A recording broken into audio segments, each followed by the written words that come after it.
vivid versions.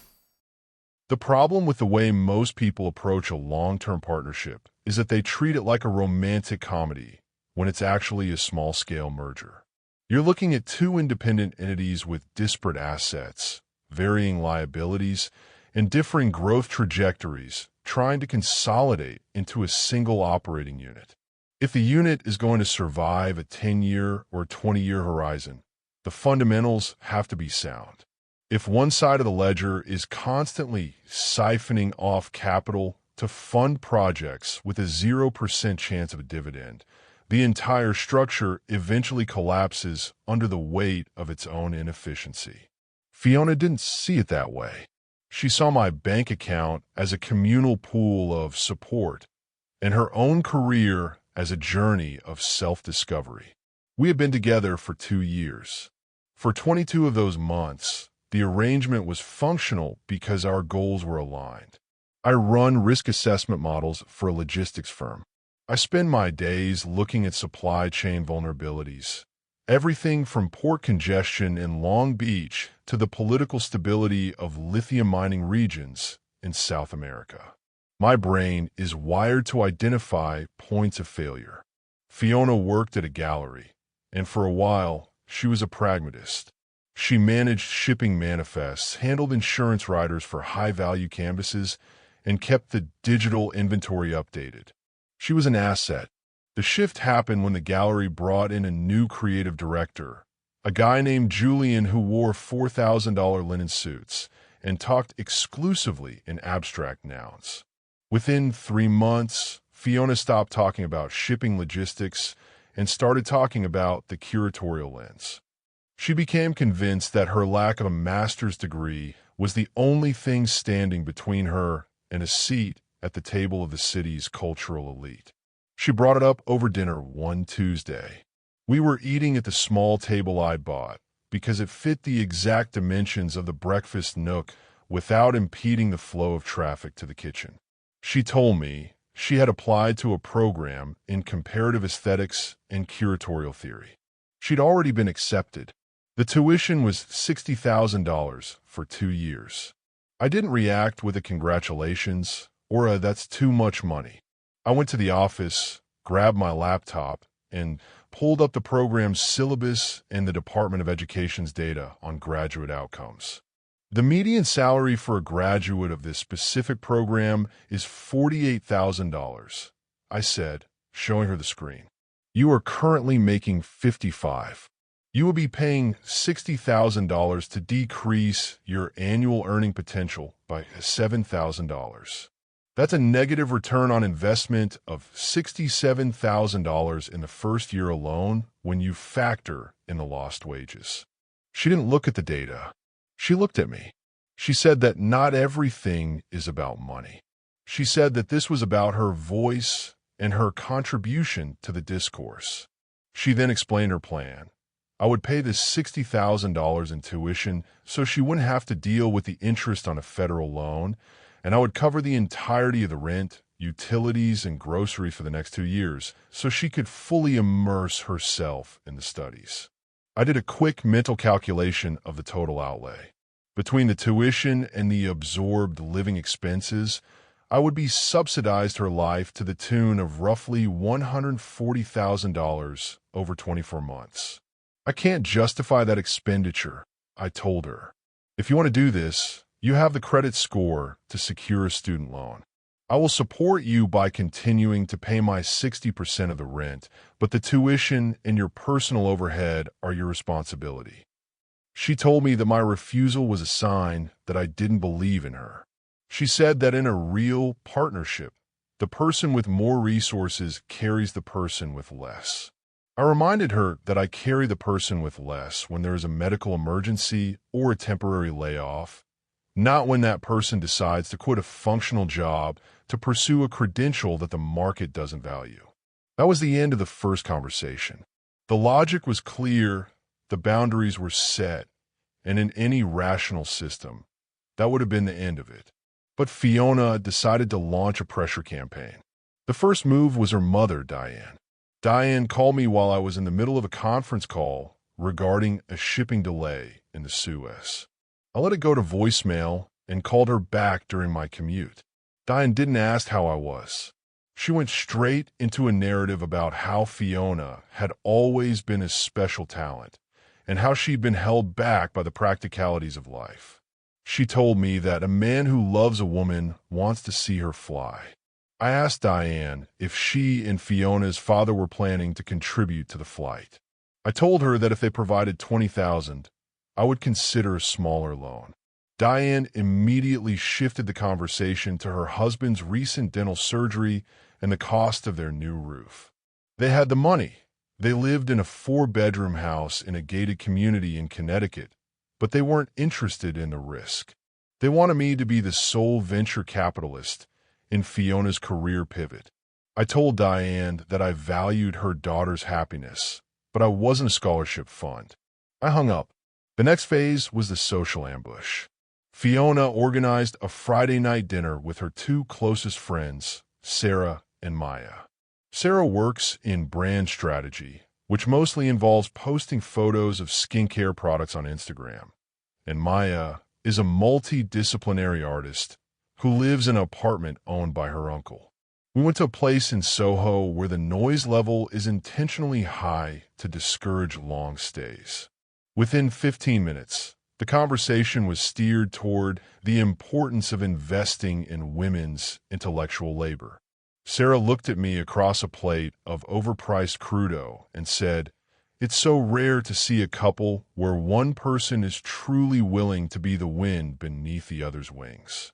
Fiona says you're still crunching the numbers on her masters." "That's so quaint." Maya added, "Money is just energy, you know? If you hold on to it too tightly, you stop the flow of creativity. You're basically holding her hostage in a job she hates because you want to see a spreadsheet balance." I looked at Fiona. She was looking at her wine glass, playing the part of the suppressed genius. She had briefed them. She had given them the script. This wasn't a dinner. It was a public shaming designed to make me feel like a social pariah if I didn't hand over 60 grand. I didn't argue. I didn't defend my position. I just waited for the bill. When it arrived, it was $520. Sarah and Maya didn't even look at it. They continued their conversation about a gallery opening in Chelsea. Fiona reached for her purse, then stopped and said, "Oh, I think I left my wallet in my work bag." I took the check. I took out my phone and used the calculator app, not because I needed it, but because I wanted them to see me doing it. I calculated my portion of the meal, the tax, and a 20% tip. I put that amount on the table. "I'm not the wind beneath anyone's wings tonight," I said. "I'm a guy who paid for his own dinner. Since you all believe that money is just energy and that the flow shouldn't be stopped, I'll leave the rest of the bill to you 3 to manage the energy exchange." The look on Sarah's face was worth more than the meal. I stood up and walked out. I didn't wait for Fiona. I took a cab home and spent the evening working on a project for a client in Singapore. When Fiona got home 2 hours later, she didn't yell. She went into the bedroom and closed the door. The next 3 days were spent in a state of calculated silence. She stopped making coffee in the morning. She stopped asking about my day. She was trying to create a vacuum of domestic comfort, hoping I would fill it with a $60,000 check just to get things back to normal. But I've spent my career dealing with much higher stakes than a cold shoulder in a 2-bedroom apartment. I used those 3 days to prepare. I knew that if I just broke up with her, she would spend the next year telling everyone we knew that I was a financial abuser who had dumped her because she wanted to go back to school. I needed to ensure that the ending was documented, logical, and entirely her choice. I drafted a legal document. I used a template for a private investor loan and modified it with clauses from an income share agreement. I made sure every word was precise. On Tuesday night, I waited for her in the living room. I had 2 copies of the document on the coffee table. "I reconsidered," I said when she walked in. She stopped. Her posture changed. The tension in her shoulders dropped, and she looked at the papers. She probably thought she'd won. She probably thought the social pressure and the silent treatment had finally broken my resolve. "I am willing to fund the $60,000 for the tuition," I said, "and I am willing to cover the full rent and utilities for the duration of the 2-year program." She started to smile. She moved toward the couch. "However," I continued, "I am not a bank, and I am not a charity. If this is an investment in your career, then it needs to be treated like one. This is a formal contract. The $60,000 is a loan at 4% interest. You will begin repayment 6 months after you graduate. Additionally, because I am taking on the entirety of the household risk, you will sign an income share agreement. For 10 years following your graduation, you will pay me 15% of any gross income you earn above $50,000. She froze. She didn't sit down. She picked up the document and started reading. "I also included a clause regarding the status of our relationship," I said. "In the event that we stop cohabitating or the relationship terminates for any reason, the loan becomes due in full within 90 days.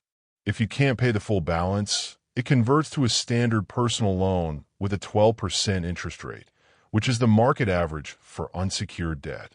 "You're serious?" she asked. Her voice was flat. "I'm very serious," I said. "You said you wanted me to believe in you. This contract is the ultimate proof of belief. I am putting $60,000 of my capital on the line because I believe you will be successful enough to pay it back. If you don't believe you'll ever make more than $50,000, or if you don't think you'll still be with me in 2 years, then you shouldn't sign it. But if you're as confident in your evolution as you told Sarah and Maya you were, this is the best deal you'll ever get. No bank would give you these terms." She looked at the signature line. She looked at me. The reality of the situation was finally clear to her. She didn't want the degree because she thought it would make her successful. She wanted the degree because it was a 2-year escape from having to be a productive adult, and she wanted me to pay for the privilege of her leaving the workforce. "This is cold," she said. "This is incredibly cold." "No," I said. "This is arithmetic. You asked for a $60,000 gift. I offered you a $60,000 investment. If you can't tell the difference, then you definitely shouldn't be going to grad school." She didn't sign it.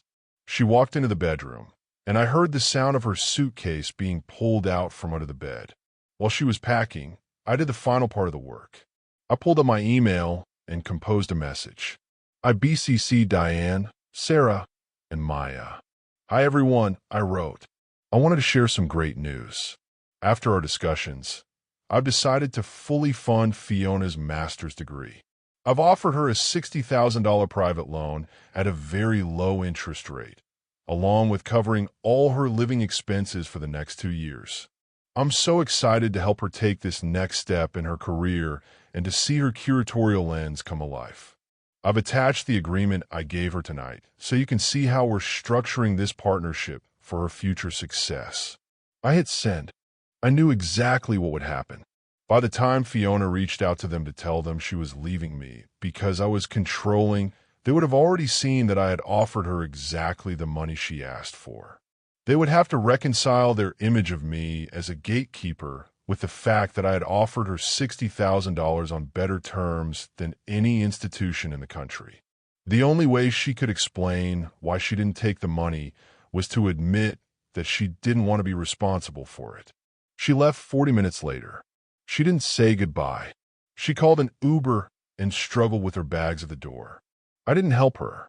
Helping her would have been a physical gesture that contradicted the finality of the situation. After the door closed, I sat in my office. I looked at my accounts.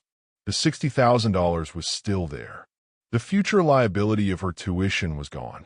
The 40% of the rent she used to pay was now a cost I would have to absorb, but that was a negligible price to pay for the return of my peace of mind.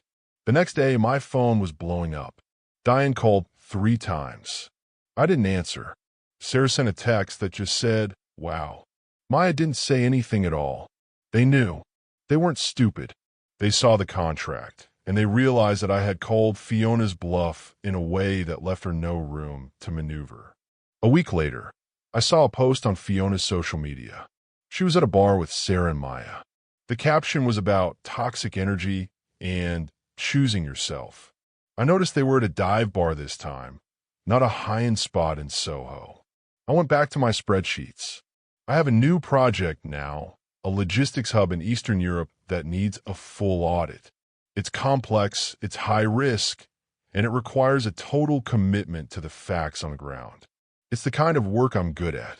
It's the kind of work that makes sense. I'm moving to a smaller apartment next month. I don't need the extra square footage for a home office anymore. The firm is moving to a permanent hybrid model, and I can do my risk modeling from a much leaner setup. My overhead will drop by another 20%. Looking back, the 2 years with Fiona weren't a total loss. They were a useful case study in how social dynamics can mask financial instability. I learned that even the most functional-looking systems can hide a structural flaw that only becomes visible when the load is increased. I saved $80,000, I reclaimed my time, and I made sure my reputation remained intact. In my world, that's not just a good outcome. That's a perfect audit. I'll see you at the game on Sunday. I'm buying the tickets. And don't worry, I won't ask you to sign a loan agreement for the beer. I only do that for people who think their voice is worth $60,000 of my dollars. Thanks for listening.